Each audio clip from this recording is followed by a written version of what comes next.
عليكم السلام ورحمة الله. سلامات. 3,000 miles from Gaza, كيف الحال؟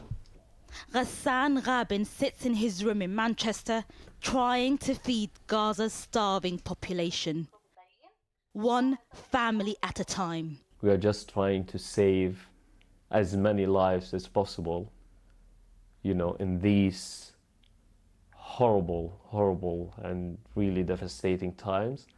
I went to meet Ghassan, who's the co-founder of Reviving Gaza, a mutual aid group set up to help displaced families. Gazans helping each other through the bombs, destruction, hunger, and an aid blockade that has let so little in. The Israelis don't want any organizations to be working efficiently in Gaza and distributing the food the way it should be distributed. They want chaos. Those big organizations are not able to do any work in Gaza right now. But for us, it's different. We have the people who are from there and they have the contacts. He runs the group with his sister Amal, who's now based in Egypt. Together, they work with a network of volunteers in Gaza. What families are you trying to reach specifically? A lot of families. They have orphans, mothers alone. Israel denies it's blocking the flow of aid and says the UN are failing to deliver it.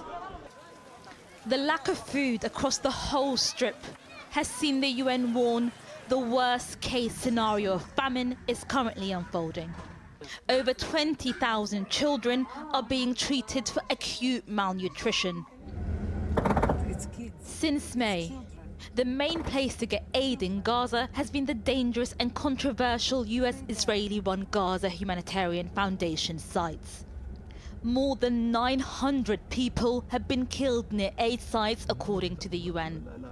يعني بعد معاناة طويلة لما لقينا كيس الطحين هذا حناخد منه 20 كيلو لأنه هو 50 كيلو وتأكدنا من تاريخ الانتهاء 2026 حناخد 20 كيلو نتأكد إنه هو طحين مش مخلوط فجير أو رمل.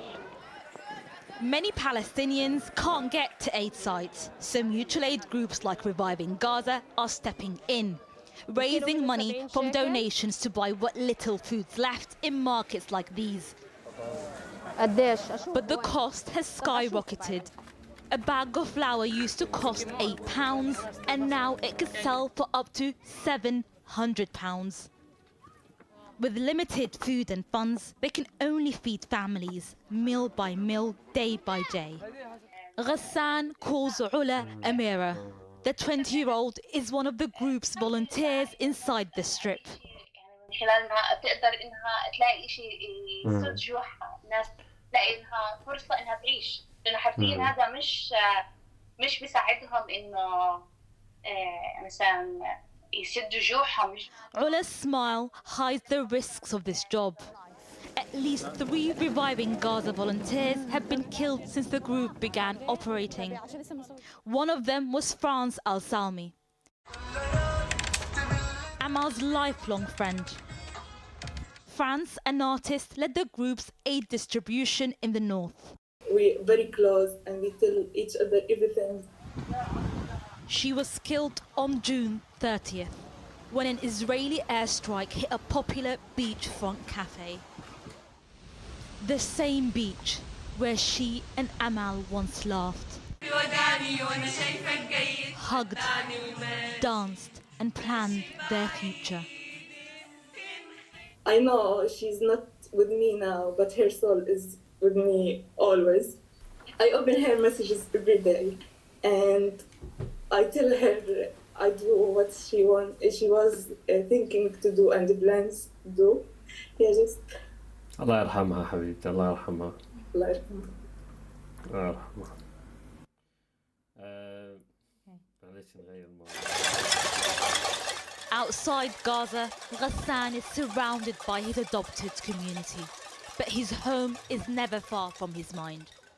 Gaza is being starved into silence, but we will not be silent. Gaza may feel failed by the world, but its people everywhere are still fighting to help each other survive.